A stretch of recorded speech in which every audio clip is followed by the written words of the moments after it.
somehow I was able, I don't know if it was me or, but able to convince Tim, my fishing partner, to crappie fish. He actually called me and said, you know, what if we actually tried to fish for crappie instead of playing around with them? I said, oh yeah. I mean, if we actually tried, we'd probably catch them. Because Tim is a bass fisherman. I mean, he is relentless. I mean, we've been fishing buddies for, I don't know, 30, at least 35 years. And he loves bass fishing. I mean, we might fish 8 hours at 97-degree temperatures and not get a hit, and that guy just will not quit.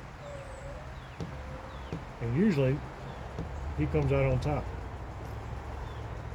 But getting him to switch from bass to crappie is kind of unheard of. But my friend Billy Schuler is becoming quite the crappie fisherman. Been posting some pictures. I mean, he fills the boat up. He catches slabs all the time. I went with him one time. I mean, it was still challenging, but we caught some crappie. But he's going to be the premier crappie fisherman here shortly. But now, Tim's kind of taking a liking to it. I've always loved crappie fishing. We didn't catch very big ones. This is not a slab,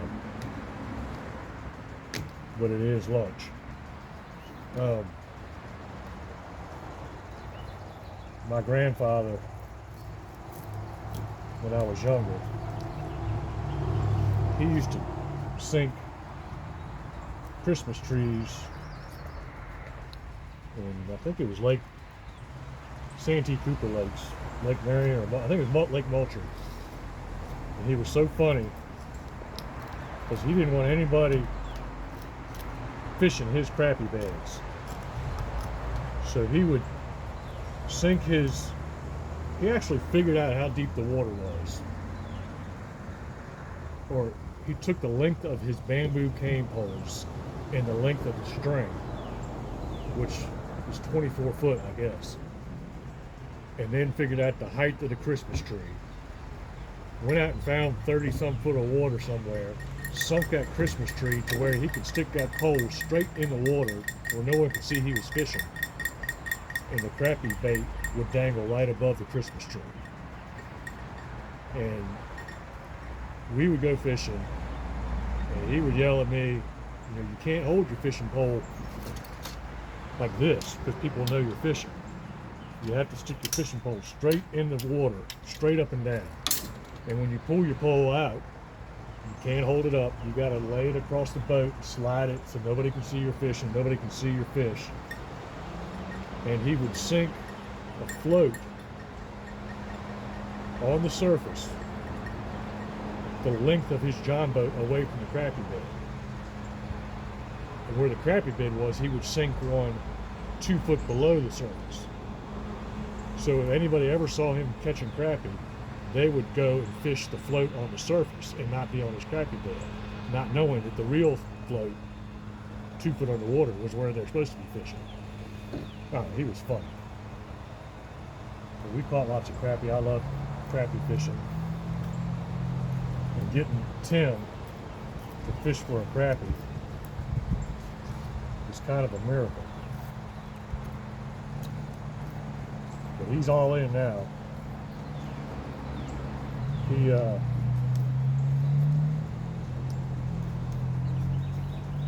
just bought some sonar. He didn't buy the live scope like Billy's got.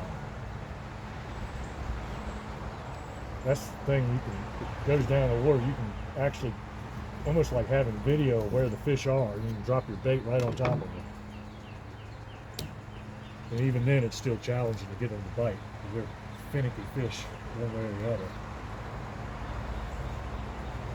But Tim bought a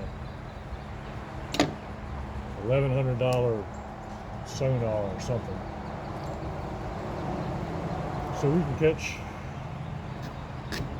bigger crappie. And this isn't a slab. It's not a bad size crappie, but you can catch them up to 14, 16 inches. And the funny thing is, once Tim and I are a lot alike. I guess that's why we've been fishing buddies so long. Once he or I set our mind to doing something, it gets done. I mean, we have been accredited or accused of ridding the Chesapeake Bay of those pesky flat flounders. And they're just not there anymore. Everybody says we fished the damn bay out. We might have, because between 2005 and 2009, I mean, we slayed flounders. We would fill the box up and be back home by 3 o'clock a lot of times. I don't know how many citations we got. There's always some cardboard box on the back deck. Some citation flounder I caught or he caught. But we didn't know what the hell we were doing. He won the lottery. He won $500,000 on a scratch ticket. And didn't know what to do with it, so he bought a boat. And bought a place down there at Grays Point. And he was bored out of his mind. And his wife was sure he was going to sell everything because he was so bored, so she went and found this guy named Wayne Dolan. He was called the Flounder Man. And she asked Wayne, can you please teach my husband how to catch flounder? Otherwise, he's going to sell this place and leave. I'm not damn bad. So Wayne Dolan took Tim and I out one day and taught us the secrets to catching flounder, which he didn't like teaching anybody anything because he was a flounder man. He wanted to keep his secrets to himself. Tim and Wayne hit it off. Wayne told him all his secrets. And I mean, it wasn't 2 or 3 trips after that. We were packing the cooler, I mean, full of flounders. We did that for 4 years straight until they just disappeared. That's why people say we fished the bay out.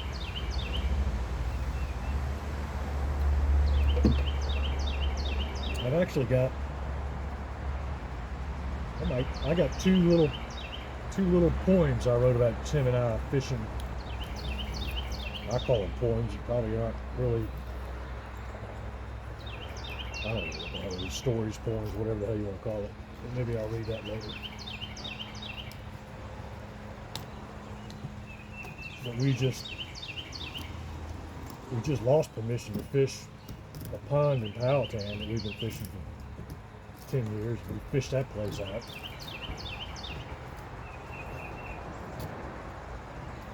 Pulling 7 and 8 pound bass out of that thing for at least 5 years, and then when they started fading out. But we just move on to something else, like crappie. These are good eating too. We can't catch them like Billy Schuler, at least not yet, but we will.